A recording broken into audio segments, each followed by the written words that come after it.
Ok. Les decía que si alguno tiene alguna intervención que hacer, lo puede hacer. Yo tal vez no la pueda ver porque voy a estar proyectando, pero si levanta la mano y ve que no le atiendo, no importa, puede activar su micrófono y decir.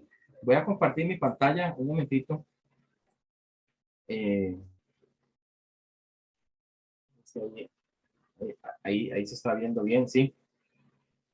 Una pequeña reseña histórica porque no me gusta que nos olvidemos de dónde venimos. Somos muy dados a, por el proceso que llevamos, que vamos avanzando y todo, a veces vamos dejando de lado cosas y es importante que no dejemos de lado algunas cosas porque todo va anclado, o sea, todo va anclado. De hecho, la palabra de Dios, todo va anclado. Desde el Génesis vemos que incluso en el Evangelio de Juan, es parte de lo que vamos a entrar en estos días, eh, habla también de la creación, del principio y todo va junto. El Génesis nos habla de Apocalipsis y viceversa. Entonces, una pequeña reseña histórica desde el punto de vista, pues así, histórico. Nada más para recapitular algunos temas que, que no quisiera que se nos queden de dónde venimos.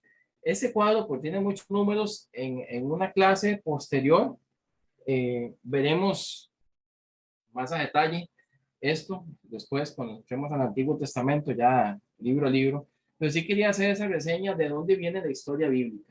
Si vemos acá, voy a ver si se logra ver el puntero. Bien. Del año 1900 hacia atrás, pues nos encontramos toda la historia de Génesis, que algunos no hay fechas tan exactas, pero del año 1900 hacia el año 1475, estos 430 años que hay acá, es donde nos encontramos un poco de historia del éxodo, ¿verdad? El pueblo en Egipto. Luego vienen 40 años del pueblo en el desierto. Aquí en estos 40 años nos encontramos el libro de Levítico, Números, Deuteronomio, toda esa historia, ¿verdad? Del pueblo. Es una reseña para ubicarnos hacia dónde vamos. Hacia dónde vamos. Posterior a eso viene la conquista de Canaán. Se estima que pudo haber sido más o menos unos 25 años. Todo este tiempo de conquista, ya aquí no está Moisés, está a cargo de Josué y es en ese periodo de tiempo que se narra la historia en el libro de Josué. Luego de la etapa de Josué, hay 300 años aproximadamente, estoy hablando de números aproximados, ¿verdad? Porque eh, es bastante, es un dato histórico, ¿verdad? Y es uno que concuerda en la mayoría de biblistas. Hubieron 300 años en el tiempo de los jueces, aquí en el libro, en estos 300 años, en este periodo de jueces, perdón, nos vamos a encontrar la narrativa de jueces y el libro de Ruth. Si usted ve, el libro de Ruth tiene una conexión con el último versículo de jueces, que dice que no había juez en Israel y cada quien hacía lo que le parecía, y lee Ruth 1:1, pues tiene un poquito esa conexión, que el pueblo estaba pasando mal, etc. Voy a decir rápido porque nada más un poquito de referencia para que vayamos viendo la historia hasta llegar a lo que vamos a iniciar, por lo menos dejar la introducción del día de hoy, que es el tema del Nuevo Testamento. Luego de ese periodo de jueces, les decía que es un periodo un poco largo, ¿verdad? Nos encontramos diversos jueces, que aquí lo pueden ver. Cuando entremos al libro de jueces, vamos a ver en detalle, ¿verdad? Más o menos cuántos años estuvo cada juez y las citas bíblicas donde lo podemos encontrar. Este periodo de jueces inicia, ¿verdad? Con el libro de jueces y llega hasta la instauración de la monarquía del primer rey. El último juez fue Samuel y fue pues uno de los profetas más importantes, tal vez no el primero, como en un momento tal vez mencioné, pero sí de los más importantes y que es un puente entre el libro de jueces y la monarquía. Recuerden que aquí ellos piden rey. Ya aquí entramos en ese periodo monárquico, estamos hablando del año más o menos 1051 antes de Cristo, para que nos ubiquemos, 1000 años antes del acontecimiento de Jesucristo.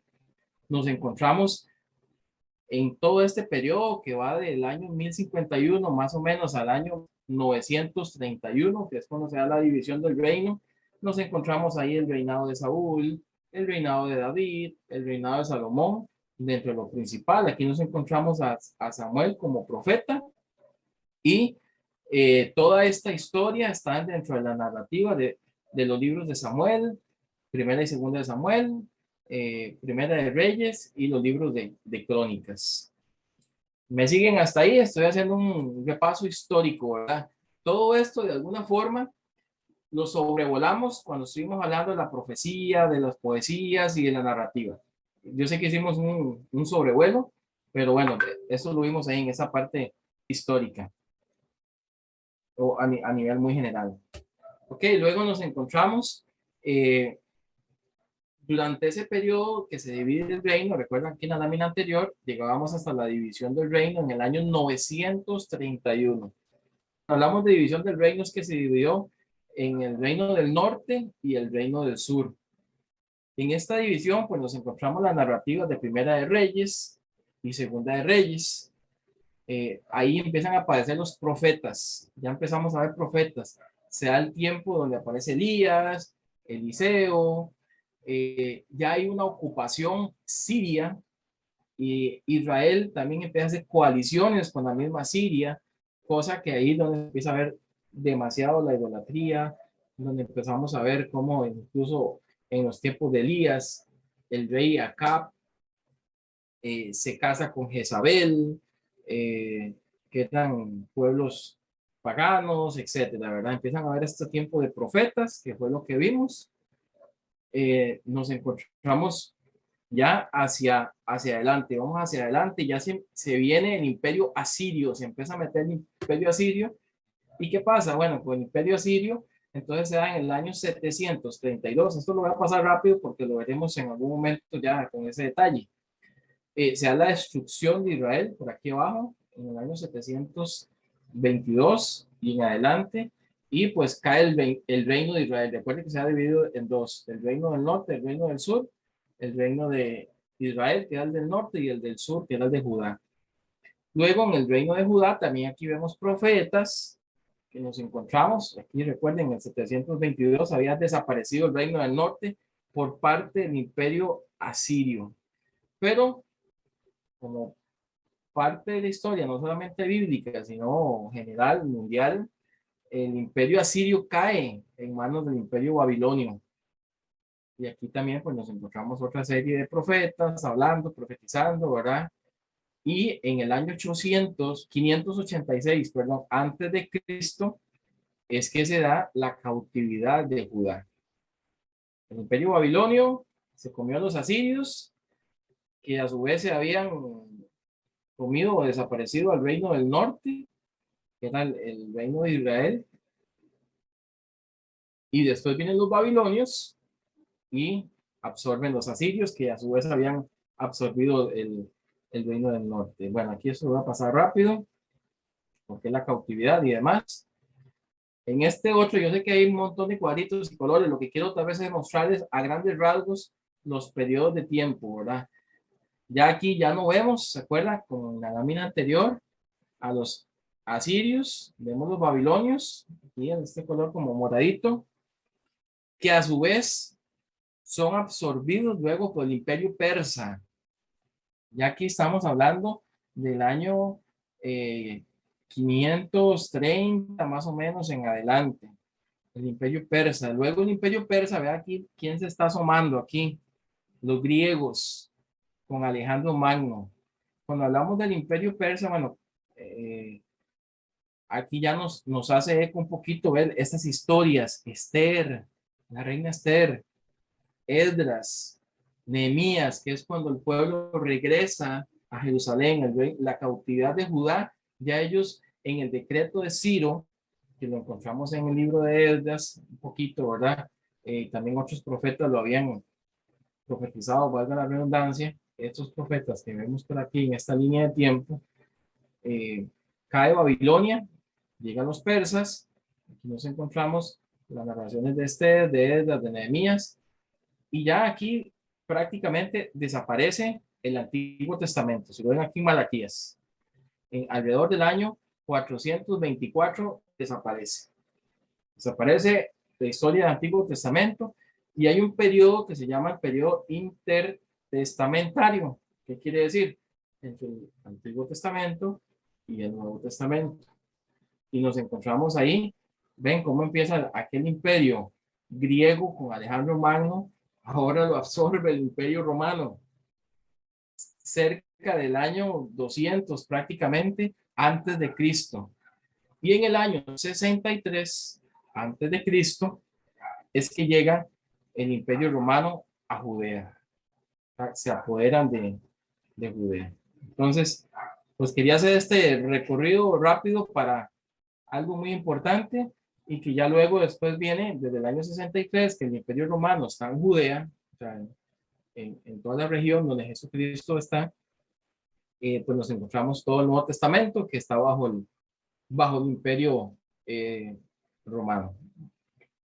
Nos encontramos en los primeros años, ¿verdad? La vida de Jesús, su crucifixión, ¿verdad? Su muerte, su crucifixión y su resurrección que da origen a la iglesia y pues todo lo que vamos a empezar a estudiar entonces de aquí en adelante. Eso nos apunta ahora sí, con toda esta introducción un poquito larga hacia el acontecimiento de Jesucristo. Porque es importante que tal vez a grosso modo eh, nos ubiquemos en ello, porque bajo todo este panorama social, religioso, cultural, político, con toda esa mochila, recuerdan el ejercicio de la mochila, es que nos vamos a encontrar en el momento en que Jesús llega. Un pueblo de Israel muy golpeado, que en algún momento había perdido parte de su identidad o mucho de su identidad, fueron despojados de su tierra, fueron despojados de su templo, fueron despojados incluso de su palabra, la Torá, lo que yo he mencionado tal vez en otras oportunidades, las 3T, la tierra, el templo y la Torá, que era su ley. Entonces, de ahí donde aparecen los fariseos, los saduceos y un montón de sectas que veremos luego, con las cuales Jesús empieza a luchar. Y bajo ese panorama llegamos a lo que le llaman los teólogos y historiadores el acontecimiento Jesucristo. ¿Por qué acontecimiento? Porque lo cambió todo. O sea, Jesús, la vida, la muerte y sobre todo la resurrección de Jesús lo cambió todo. Tanto así que la historia para el creyente o para no creyentes la podemos dividir en dos, antes de Cristo y después de Cristo.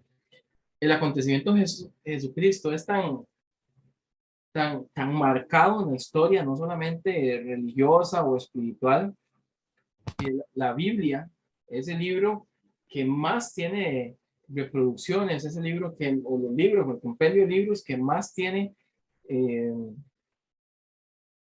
copias, impresiones, y cada mes o cada año se imprimen muchísimos libros hablando de Jesucristo.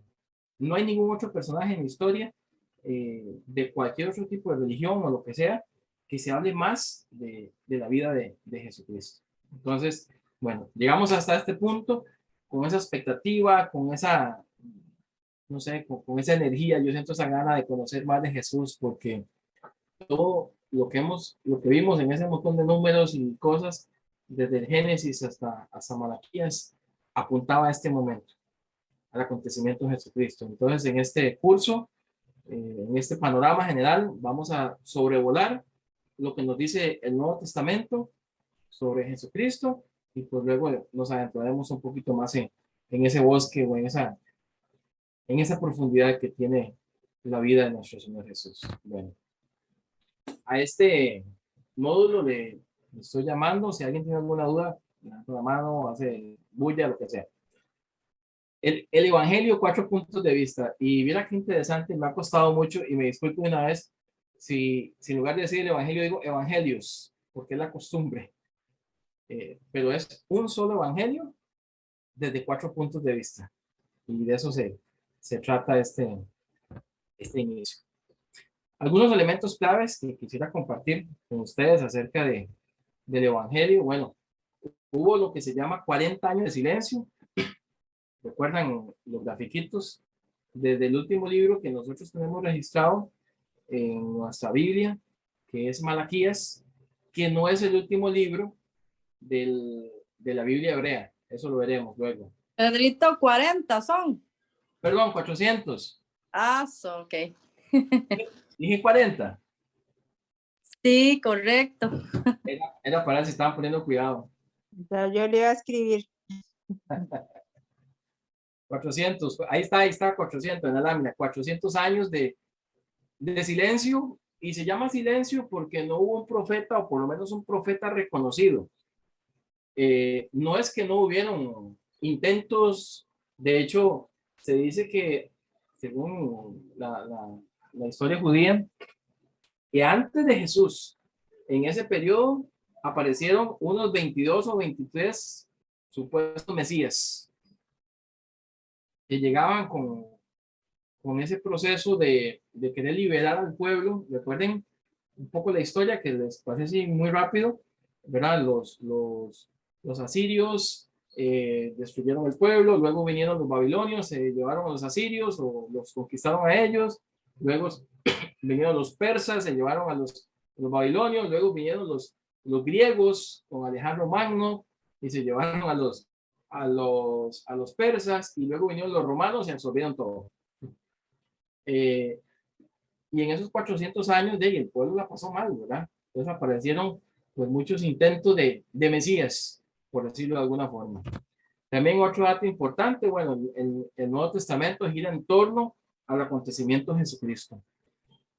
Obviamente los evangelios, el libro de los Hechos, que nos narra los hechos de los apóstoles o los hechos del Espíritu Santo, las cartas que se escriben, el Apocalipsis y demás, giran en torno al acontecimiento de Jesucristo. Y bueno, alrededor del año 30, después de Cristo, Jesús muere en la cruz, y al tercer día sus seguidores comenzaron a afirmar su resurrección, y eso da inicio a la iglesia. Como dato histórico, para nosotros esta vez muy común, pero recuerden que tenemos que ser conscientes un poco de que tal vez ya nosotros conocemos la historia, pero quiero tratar en este curso de hacer un acercamiento a que miremos la historia con otros ojos. ¿Cómo la percibían esos primeros lectores, esos primeros oyentes también de estas historias, de estas narrativas, de estos acontecimientos? Porque eso es clave para comprender mejor o interpretar mejor, poco a poco, el tema de los evangelios. Sigo. El evangelio está escrito desde 4 puntos de vista, y esto es súper interesante. Vamos a verlo. Bueno, muy importante, el evangelio significa en griego la buena noticia. Se escribe evangelion, y lo que significa es las buenas noticias, y eso es muy importante hasta interiorizarlo nosotros, porque si nosotros de alguna forma nos llamamos cristianos evangélicos, o proclamamos el evangelio, los que estamos proclamando es la buena noticia. Llámese evangélico como religión, llámese católico. O sea, si proclamamos el evangelio, lo que estamos proclamando es la buena noticia. Y esta buena noticia, ¿qué es lo que dice? Bueno, que Jesús es el Cristo. Cristo es en griego, pero en hebreo se dice el Mesías, el ungido, el que venía a traer el cumplimiento de todas las promesas que nos encontramos desde las narrativas, desde las profecías, desde los poemas, todo eso apuntaba a este momento. Eso es algo muy, muy bonito. Creo que es Gálatas, que nos dice cuando se dio el cumplimiento, cuando fue el tiempo, Dios envió a su Hijo Jesucristo en el tiempo.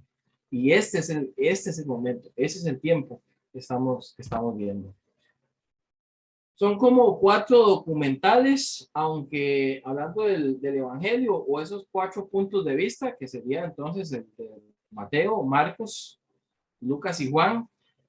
Algo importante, y por ahí en los videos se mencionaba, no sé si lograron ver los videos todos, que estaban muy interesantes, no son exactamente biografías, ¿Por qué no son exactamente biografías? Bueno, porque una biografía normalmente te empieza a contar una historia de principio a fin.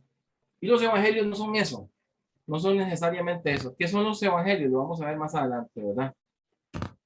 Cada uno de estos autores, o por lo menos a quienes se les atribuyen estos evangelios, tenía una intencionalidad. Eso es importante tenerlo claro. Un enfoque y unos destinatarios concretos. No es lo mismo, por ejemplo, la forma en que tal vez, espero estar haciéndolo bien, pero la forma en que yo trato de dar estas lecciones a este grupo en este contexto de estudio, que tal vez hacerlo en una predicación o tal vez hacerlo en escuela dominical para los niños. Entonces es importante tomar en cuenta eso. No es lo mismo la forma en que usted le habla, tal vez a su papá, a su mamá o a su pareja, a la forma que usted se dirige con sus compañeros, de trabajo, sus hijos. ¿Por qué? Porque tenemos diferentes intencionalidades. Un enfoque, cada uno de ellos tenía un enfoque específico, que luego lo vamos a ver, a quién dirigía y también el tiempo en que se fue escribiendo cada uno de ellos. Bueno, vamos a entrar aquí. Espero que el tiempo nos dé, sí, vamos bien. Un poquito en cómo se formaron los evangelios. ¿Okay? Les reitero, tal vez de una forma muy general, pero que es importante que vayamos teniendo ese panorama para cuando nos acerquemos al texto, tengamos esa claridad, esa luz de dónde viene. ¿Ok? ¿Estamos bien hasta aquí, sí? ¿Alguna consulta, alguna duda? Voy muy rápido. ¿Todo bien? ¿Me devuelvo los persas? No. Ok, ¿cómo se formaron? Bueno,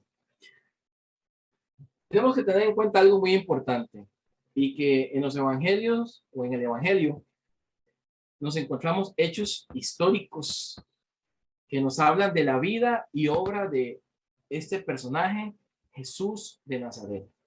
Ahí empezó. O sea, número uno, tener en cuenta eso, que son hechos históricos de la vida y la obra de Jesús de Nazaret. Número dos, ¿cómo se formó? Bueno, después de tener esa base de esos hechos históricos, nos encontramos lo que se llama el querigma. Querigma es una palabrita en griego que tal vez usted la ha escuchado por ahí, que lo que significa es la proclamación. Este mensaje sobre la vida y obra de Jesús empezó a ser transmitido de forma oral a través de algo que le llaman pericopas. No sé si alguien ha escuchado esa palabrita alguna vez. ¿Alguien ha escuchado las pericopas o pericopas? No, yo no. Ok, las pericopas es una forma, digamos, narrativa literaria de decirle a pequeñas historias. Por ejemplo, en el libro de Mateo nos encontramos muchísimas pequeñas historias, bueno, en todos, ¿verdad? Y así empezó a formarse el Evangelio, primero tomando como base los hechos históricos, lo que fue conocido, lo que fue, si leemos, por ejemplo, si vamos a la Biblia, si alguien me puede leer Lucas 1, Lucas 1, versículo 1, alguien que lo tenga ahí. Puesto que muchos han tratado de poner en orden la historia de las cosas que entre nosotros han sido ciertísimas. Ya el versículo 2 hasta el Tal 4. como, tal como nos lo enseñaron los que desde el principio lo vieron con sus ojos y fueron ministros de la palabra. Me ha parecido también a mí, después de haber investigado con diligencia todas las cosas desde su origen, escribirlas por orden, oh excelentísimo Teófilo, para que conozcas bien la verdad de las cosas en las cuales he sido instruido. Gracias, Rubén. Vea que interesante lo que dice Lucas desde de los primeros versículos. Dice que está hablando de las cosas que entre nosotros han sido ciertísimas. Entonces, ¿cómo se empezó a formar el evangelio? Bueno, pues aquellos hechos históricos que podían ser comprobables por la narración de alguien, por el querigma de alguien, por la proclamación.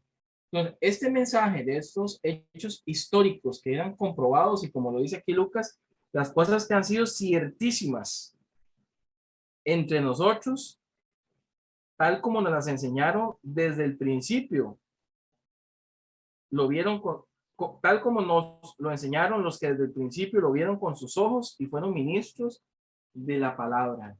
Qué interesante, ¿verdad? Entonces, número uno, ¿cómo se forman los evangelios o el evangelio? Empezamos con que hay hechos históricos comprobados de la vida y obra de Jesús. ¿Cómo fueron comprobados esos hechos? A través del mensaje oral en pequeñas historias, en pequeñas perícopas, a través del querigma, que era la proclamación. Cuando la iglesia empezó a formarse, ellos empezaron a reunirse y contaban estas historias de los o estos hechos históricos de la vida de Jesús para animarse unos a otros. Ese fue el segundo paso, a través de un mensaje, pero este mensaje era transmitido de forma oral. Se lo iban pasando de generación en generación, de iglesia en iglesia, de comunidad en comunidad. Número tres, ya luego se empieza a dar lo que se llama una elaboración más eclesial. Cuando hablamos de eclesial, ya hablamos de iglesia, de la eclesía, la iglesia. Estas tradiciones orales o estas perícopas que se contaban como narraciones un poco aisladas, por ejemplo, venía alguno de los testigos oculares de Jesús y contaba alguna de las parábolas por allá y otra. Ya se empieza a hacer una elaboración en el paso 3 más organizado. Esas tradiciones ya se empiezan a decir, no, pero vamos a empezar a organizarlas un poquito. No pueden ser tan sueltas, sino que esto fue primero, esto fue después. Y luego, pues el paso 4 fue la redacción del Evangelio. Los evangelistas elaboran estas tradiciones, tanto orales, que ellos recibieron y las empiezan a elaborar y a ponerlas ya por escrito. Y son las memorias de los apóstoles. Esas tradiciones, estos escritos, en realidad son las memorias de los apóstoles. Y hay que tener un dato muy importante en cuenta, que fueron escritos entre 30 y 60 años después de la resurrección. O sea, no fue que Jesús murió y resucitó y inmediatamente empezaron a escribir. De hecho, lo veremos cuando entremos a las epístolas, a las cartas. De hecho, las cartas se escribieron primero. La mayoría de cartas se enviaron primero y después los evangelios.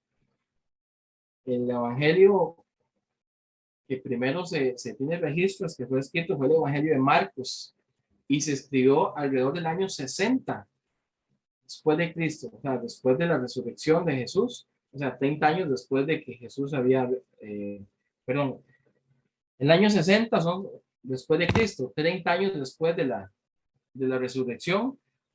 Y si nos vamos hasta el último, que se cree que fue el Evangelio de Juan, fue alrededor del año 90 o 100 después de Cristo, o sea, 60 años más o menos después de que Jesús murió y resucitó. Entonces, esta elaboración es muy importante tomar en cuenta que empezó como hechos históricos, luego se empezó a dar una proclamación de esos hechos históricos, luego la iglesia empieza a organizar estas tradiciones orales y luego ya se empieza a hacer el proceso de redacción bastantes años después. Por eso la intención de los autores es muy importante tomar en cuenta. Un poquito más, algunos datos del Evangelio. En esta primera clase estamos viendo como datos generales, ¿verdad? Un panorama general. El primer Evangelio que se escribe fue Marcos. Anteriormente, por mucho tiempo, la iglesia decía que Marcos era como un resumen de Mateo, más bien. Y pues no. Luego se fue investigando más y se dio cuenta que más bien Marcos fue el primero. Y que Marcos fue base para los otros evangelios incluso. En Marcos 1:1 nos dice, y Marcos inaugura esta forma. Recuerdan que veníamos hablando de los géneros literarios. La el género poético, el género profético, el género narrativo. Bueno, el Nuevo Testamento, la gran mayoría del Nuevo Testamento se engloba en un gran género que se llama el género del discurso. Y dentro del género del discurso hay un subgénero específico que se llama evangelio.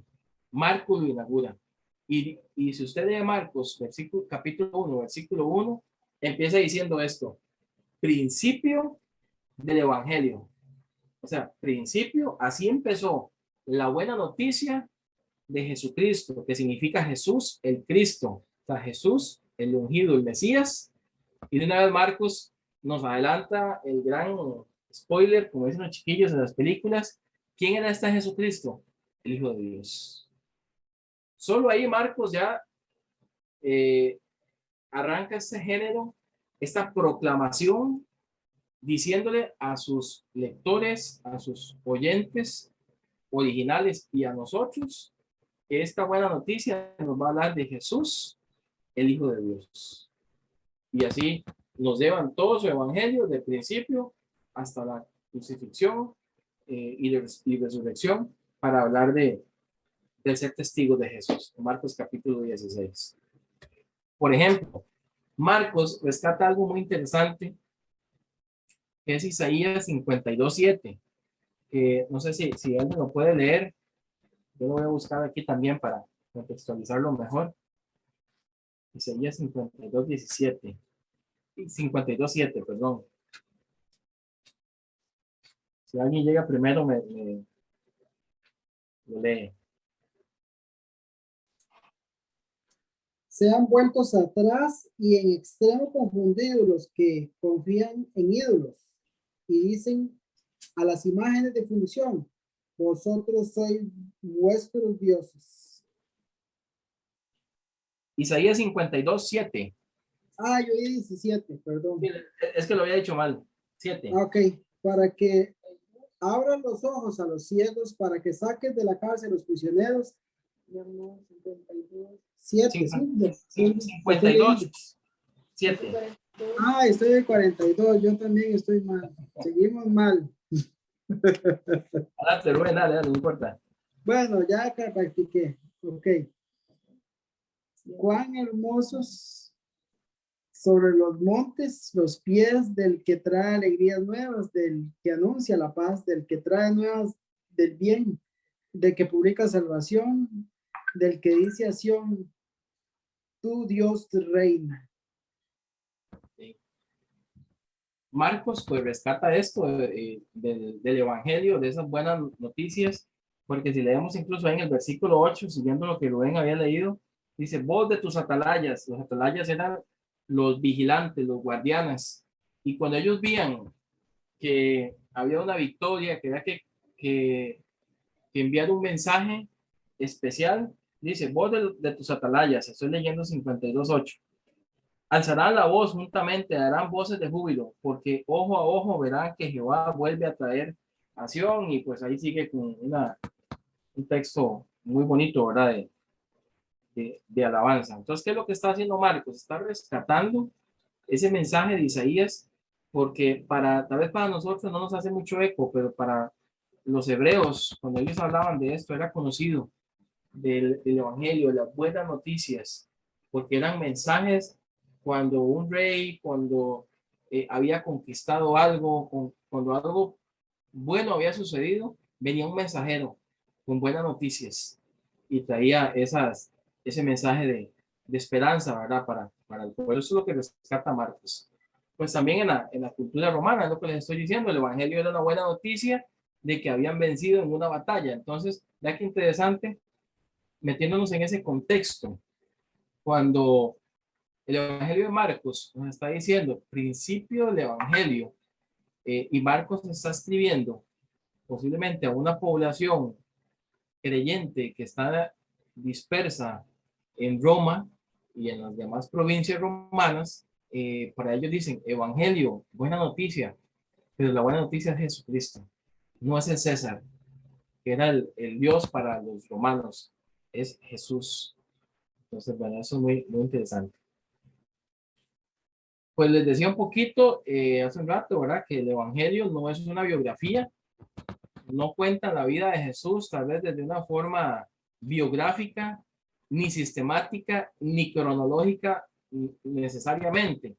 En la vida de Jesús, en el Evangelio, no la vamos a encontrar que primero pasó esto, eso pasó. Hay momentos, por ejemplo, la última semana de pasión es lo más cercano a esto que sí podemos encontrar, donde lo vemos que sí es más cronológico, pero el resto nos podemos encontrar algunas historias o acontecimientos que tal vez Mateo los ubica según su estructura en una parte y Lucas los ubica en otra y viceversa. Ya veremos eso. Es algo que llaman una historiografía querigmática. ¿Qué suena eso? ¿Qué palabra tan rara? Ahora, pues básicamente el Evangelio es un recuerdo proclamador.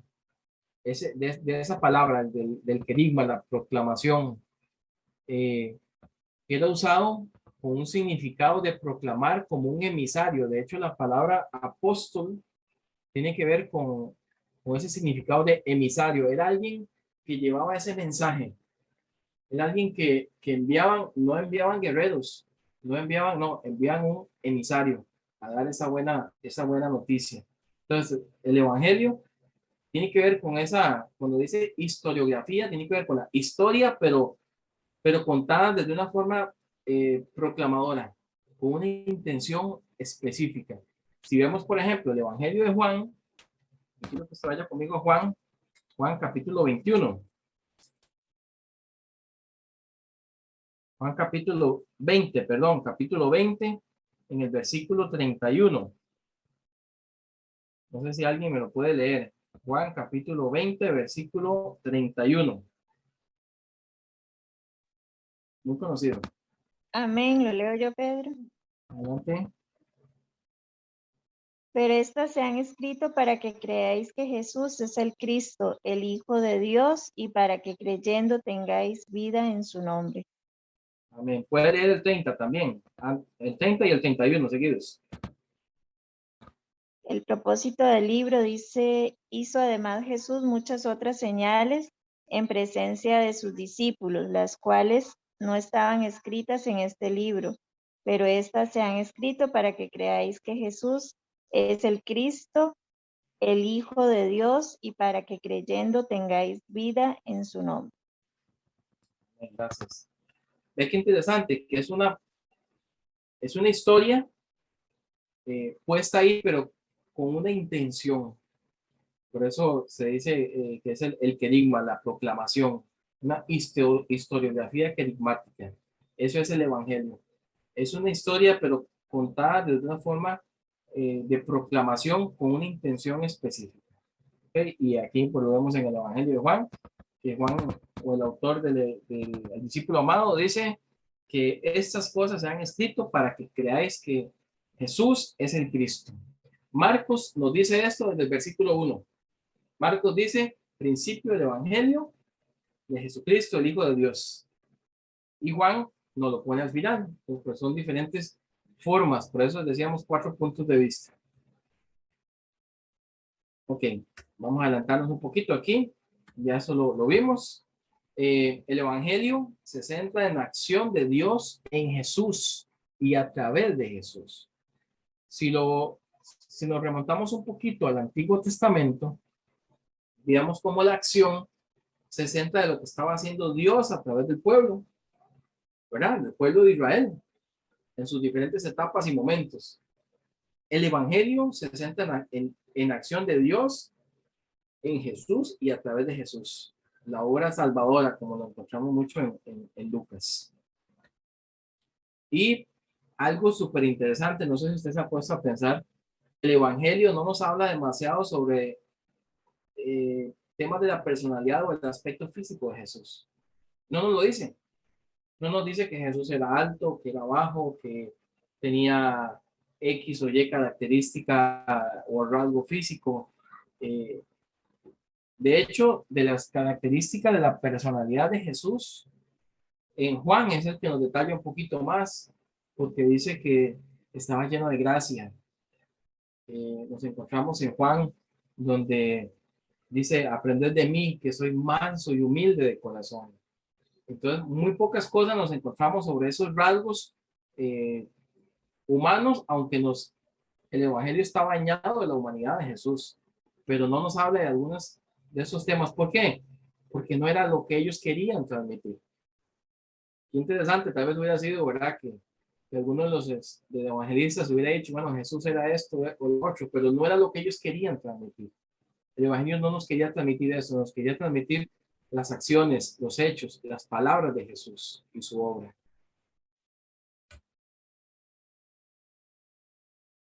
Bueno, el Evangelio o los Evangelios, bueno, ya lo hemos conversado un poquito, hace énfasis en la pasión y en su muerte. Ahí es en lo que los 4 evangelistas concuerdan casi que en su totalidad. Nos encontramos, y esto va a ser la tarea para la próxima semana, de una vez se los adelanto. Les voy a pedir, después se los redacto bien, pero les voy a pedir de los 4 evangelios que leamos de la pasión de Jesús, o sea, de la última semana de Jesús en adelante, para que encontremos las similitudes y también algunas diferencias. Vamos a ir subiendo un poquito el nivel, ¿verdad? Con el análisis. Pero básicamente eso es lo que hace énfasis en su pasión y en su muerte, cuando hablamos de los evangelios. Como que si todo el texto apuntara ahí, y lo vamos a ver, si usted empieza, y los que hemos estado en el proceso de las mesas, todo ese proceso que nos trae Marcos, desde el versículo 1 hasta donde estamos, que casi ya en la parte bueno, ya estamos en la resurrección, todo apunta hacia eso. Todo ese proceso de Jesús, todo ese camino, nos va llevando hacia el tema de la resurrección y lo que siguió con todo esto. Bueno, ya hablamos de esto, que son textos dirigidos a comunidades concretas con una finalidad de enseñanza o pedagógica para cada uno de ellos. Ya para ir aterrizando, finalizando esta parte, Marcos, Mateo y Lucas son los evangelios que le llaman los sinópticos. No sé si han escuchado esa palabrita por ahí, los sinópticos, que significa mismo punto de vista. Son 3 discursos, 3 narrativas, 3 proclamaciones que nos cuentan un mismo hecho, pero desde 3 puntos de vista diferentes. A mí me encanta un ejemplo que escuché una vez, que decía que es como que hubo, no sé, un altercado, un pleito o algo, ¿verdad? Y estaban 2 personas, perdón por el ejemplo tan violento, habían 2 personas teniendo una discusión y se fueron a los golpes, y habían diferentes personas, pues, como siempre, ¿verdad? Haciendo círculo y viendo. Y después le piden el testimonio a cada uno. Y cada uno va a contar en esencia lo que pasó. Y lo que pasó que fue que fulanito y menganito se pelearon. Pero cada uno va a contar desde el ángulo que estuvo viendo. Y uno tal vez dirá, sí, yo vi que le dio un golpe en la cabeza. El otro dirá, le dio un golpe. Y tal vez el otro, pues, dice, sí, le dio un golpe en la mejilla derecha y se lo puso morado. Pero al final están contando una misma historia, desde diferentes ángulos, con diferente cantidad de detalles. Marcos, según los biblistas, fue el texto base para Lucas y para Mateo. Algunos datos interesantes, me gustan los datos. Vean esto qué interesante, 406 versículos de Marcos aparecen en Lucas y en Mateo. Prácticamente exactos. 406 versículos del Evangelio de Marcos aparecen en Lucas y Mateo, y no necesariamente, que vamos a ver, entre Lucas y Mateo, los de ellos coinciden del todo. 51 versículos son únicos en Marcos. O sea, 406 están en Lucas y Mateo, coinciden, y solo 51 son únicos en Marcos. Y bueno, dentro de estos 51, solo hay 2 milagros que aparecen solo en Marcos. Los demás aparecen en Lucas y Mateo, y esos 2 milagros son donde Jesús usa saliva. Curiosamente, Marcos quiso incluir esto con algún propósito, y Lucas y Mateo no. ¿Qué pasa con Juan? Ahorita hablamos de Juan. El primer evangelio, bueno, ya lo vimos, que se escribió fue el de Marcos, que según la historia de la iglesia fue discípulo de Pedro y también pues por ahí de Pablo, ¿verdad? También fue ayudante de Pablo. Se cree que este evangelio de Marcos son las memorias de Pedro. Pero bueno, lo veremos cuando entremos en detalle en Marcos. Y vemos aquí Jesús un lleno de acción. Y es el evangelio más cortito que nos encontramos. Se concentra en lo que Jesús hizo. Marcos, si pudiésemos compararlo con un río, es un río lleno como reventazón, lleno de rápidos. Nos encontramos en el evangelio de Marcos y aconteció que Jesús hizo esto y después hizo lo otro. Y porque pareciera, si usted se lee el evangelio de Marcos, en una sola sentada, que Marcos va rápido porque está apuntando hacia algo, y es hacia la crucifixión y resurrección de Jesús. Basado en el Evangelio de Marcos, Lucas y Mateo usaron el texto de Marcos y lo ampliaron. Esto es lo que es más concordado, ¿verdad? Entre los biblistas. Mateo, por su parte, ya vimos así, a grosso modo Marcos, reitero, después veremos el detalle, introdujo en su evangelio, y eso es parte de la estructura. Cuando veamos Mateo, nos encontramos parábolas, nos encontramos hechos de Jesús, pero todo el evangelio de Mateo está estructurado en 5 grandes sermones. Les adelanto un poquito, nos encontramos el sermón del monte, nos encontramos el sermón que le llaman de la iglesia, nos encontramos el sermón de la misión, y bueno, y otros que los veremos. Mateo combina aquella acción que vimos de Marcos, pero hace como ciertas pausas para introducir estos grandes discursos que le podemos llamar discursos pedagógicos, o sea, que lo que busca es enseñar.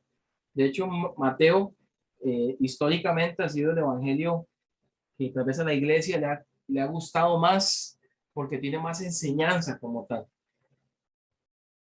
Y si lo seguimos comparando con un río, pues Mateo sería como un río de rápidos, pero en momentos hace algunas lagunas de pausa para descansar, para escuchar. Vemos que Jesús se sentó a enseñar, que Jesús se subió a la barca y se sentó. Vemos a Jesús mucho en comidas, en algunas actividades enseñando. Nos vamos a encontrar mucho esto en Mateo cuando lo veamos. Y por su parte, Lucas, importante con Lucas es que es el único autor del Nuevo Testamento no judío. Se cree que Lucas era, algunos dicen que era sirio, bueno, al final pertenecía al Imperio Romano, ¿verdad? Algunos dicen que era griego. Es el autor de 1/3 del Nuevo Testamento. Lucas, ¿verdad? Como sabemos, escribió obviamente el Evangelio de Lucas y la segunda parte, que es lo que llamamos Hechos de los Apóstoles. Y lo podemos ver clarísimo si nos vamos a Hechos capítulo 1. Vamos un momentito, ya estamos aterrizando en esta parte. Hechos capítulo 1. Hace rato leímos Lucas capítulo 1, vamos a leer Hechos capítulo 1. No sé si alguien me lo quiere leer. Voy ahí, Pedrito. Eso, ley. Dice, en el principio, en el primer tratado, perdón, oh Teófilo, hablé acerca de todas las cosas que Jesús comenzó a hacer y a enseñar. ¿Sigo? No, ahí está bien. Entonces, Ok. recuerda, el primer tratado o el primer escrito, ¿a quién se lo dirigió? ¿Se acuerdan? Y a Teófilo. A Teófilo. Y este otro, pues aquí vemos una marca, ¿verdad? De esa segunda parte de lo que está escribiendo Lucas. Lucas, pues también fue un médico que acompañó a Pablo, el famoso o conocido como el médico amado, que acompañó a Pablo en sus viajes. De hecho, cuando veamos Hechos, nos vamos a encontrar a un Lucas que empieza el Evangelio narrándolo, contándolo en tercera persona. O sea, como que él no estuvo ahí, pero de un pronto otro aparece en primera persona, hablando de yo. Y lo veremos, es muy interesante cómo Lucas va desarrollando el libro de los Hechos. Es un evangelio donde se enfatiza mucho en la palabra Salvador. Y es algo interesante porque en los demás evangelios prácticamente no se habla de Jesús como Salvador. Se habla de Jesús como el Cristo, como el Mesías, como el siervo, etcétera. Y Lucas le da esta connotación de Salvador. En griego se dice el Soter, el Salvador. ¿Por qué? Porque para Lucas, como no era judío, aquí lo que está queriendo dar a entender Lucas a su audiencia es que Jesús no solamente es el Salvador de los judíos, sino de todo el mundo. El Evangelio se le llama también al Evangelio de Lucas, el Evangelio del Camino, donde aparecen muchas parábolas. Lucas nos vamos a encontrar muchísimas parábolas. De hecho, hay dos parábolas que son de las más conocidas que solo aparecen en Lucas, que es el del buen samaritano y el del hijo pródigo. Es interesante, ¿verdad? Porque nos habla de un samaritano que eran enemigos de los judíos y del hijo pródigo o del hermano pródigo o del padre bueno, como se le quiera llamar, que también habla de alguien que se fue al mundo, a la calle, entonces, pero cómo es rescatado. Entonces, ahí podemos ver marcas muy bonitas de la intención del autor. Lucas no se enfoca solamente en los judíos, sino en ese Jesús, en ese Soter, en ese Salvador para todos, para el mundo entero. Y bueno, hay textos que tienen en común Mateo y Lucas, que también no aparecen en Marcos, lo que llevan a algunos eruditos a afirmar que existe un documento que le llaman el documento Q. Es una palabrita en alemán que lo que significa es la fuente, que empieza con Quell, una cosa así, ¿verdad? Suena. Que lo que significa la fuente, que hay un documento, este lo llaman el documento Q, que aparte de Marcos, pudo haber sido la fuente de algunos de las cosas que nos narra Mateo y Lucas, que ellos tienen en común y que no aparecen en Marcos. ¿Okay? Aunque cada uno tiene un énfasis particulares, tienen un punto de vista en común. Y bueno, ya para cerrar, Juan es el evangelio, pues nos habla de un Jesús más íntimo. En Juan nos vamos a encontrar dichos, discursos de Jesús que no encontramos en los otros evangelios. Por ejemplo, si usted se va desde Juan capítulo 13 hasta el capítulo 17, nos está hablando de esa última noche, de esa última cena de Jesús con sus apóstoles de una forma muy íntima. Nos cuenta cosas que no nos cuentan los otros. Nos cuenta que Jesús lavó los pies, nos habla y nos encontramos cuando Jesús dice: yo soy el camino, la verdad y la vida. Nos encontramos a algunos apóstoles que no son muy recurrentes en los otros evangelios. Por ejemplo, Tomás casi no aparece o no habla en los otros evangelios. En Juan aparece. Tomás es el que pregunta: Señor, ¿cómo sabemos a dónde vas? Y Jesús le dijo: ¿cómo no sabes a dónde voy? Y conocen el camino. ¿Cuál es el camino? Yo soy el camino. Esa es una conversación que tiene Jesús con Tomás. Nos encontramos también a una pregunta que hace Felipe a Jesús. Y Jesús le dice: Felipe le dice: muéstranos al Padre y nos basta. Y Jesús ahí es cuando le dice: Felipe, ¿hace cuánto que estoy con ustedes y no me conocen? Etcétera. Entonces nos vamos a encontrar en el Evangelio de Juan. Es un evangelio donde vemos a un Jesús más íntimo, más cercano. Jesús ya no habla por parábolas. Es interesante porque en el Evangelio de Juan prácticamente no encontramos parábolas, muy poco, para decir que casi nada, sino que tiene otro tipo de discurso. La intención del Evangelio es que creamos que Jesús es el Hijo de Dios. Ya lo leyó Merlin hace un rato. La parábola más repetida en este Evangelio es la palabra creer. Y vea que tanto así que en el propósito, en el capítulo 20 que leímos, versículo 31, dice que el propósito es para que creamos. Lo vamos a encontrar constantemente: creer, creer, creer, creer. Juan tiene una estructura. A Juan le encantan los números, sobre todo el número 7, que tiene un simbolismo muy, muy bonito en la cultura hebrea, que tiene que ver con la perfección. Se estructura, en Juan vamos a ver 7 señales o 7 signos. El primero que aparece es en las bodas de Caná, y dice que ese fue el principio de señales. En el Evangelio de Juan no vamos a encontrar que dicen milagros.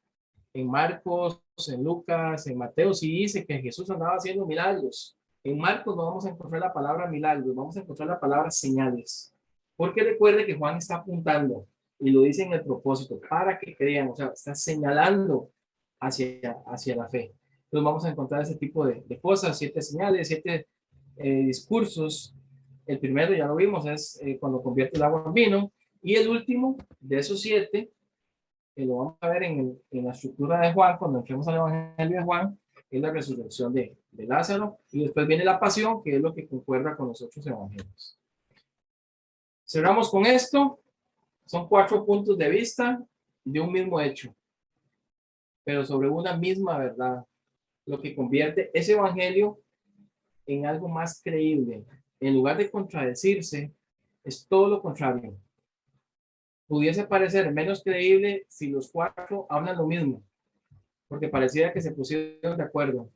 Y no, justamente que tengan algunas diferencias en su versión hace que el evangelio sea más creíble, sea de alguna forma algo que no fue hecho, puesto de acuerdo para que ahora sí no, cada uno cuenta lo que vivió, sus experiencias o lo que le contaron, como en el caso de Lucas y pues Marcos también, que no fue uno de los apóstoles directamente, sino que fue un discípulo de Pedro y también mucho de lo que vivió al lado de Pablo.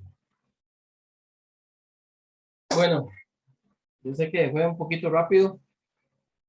Comentarios que se llevan, con qué se quedan de este primer panorama de esta introducción al Nuevo Testamento, a los Evangelios. ¿Con qué se quedan? Tal vez hay algunos comentarios. ¿Qué es lo que más les llama la atención de lo que este recorrido que hicimos hoy? Sí, Pedro, todos. Sí, aquí tengo yo en mi Biblia un resumen de milagros y un resumen de parábolas de Jesucristo. Y era lo que usted decía, ¿verdad? Juan es el más especial de todos, es como más teológico en esa relación especial, que al final habla verdades teológicas. El San Juan habla verdades teológicas que son básicas para cualquier cristiano. Aquí solamente hay 6 milagros comparado con los otros que sobrepasan los 20 milagros, en los de Marcos, Lucas y Mateo. Y en las parábolas igual andan parecidos, simplemente que en el de Juan no hay ninguna sola parábola, ¿verdad? Eso refleja eso que se está diciendo de esas descripciones personales de amistad con el Señor y entre ellos mismos, aciertos y desaciertos, ¿verdad? Entre ellos mismos también. Eso sería. Gracias, Rubén. ¿Alguien más que más le queda o se lleva? Dice María y Wilson, dice muy bueno, yo llevé un curso de los evangelios sinópticos hace, dice María, y está muy interesante. Qué bueno, María, o Wilson, no sé, creo que María, ¿verdad? Sí, María. Bueno, no sé si alguien más.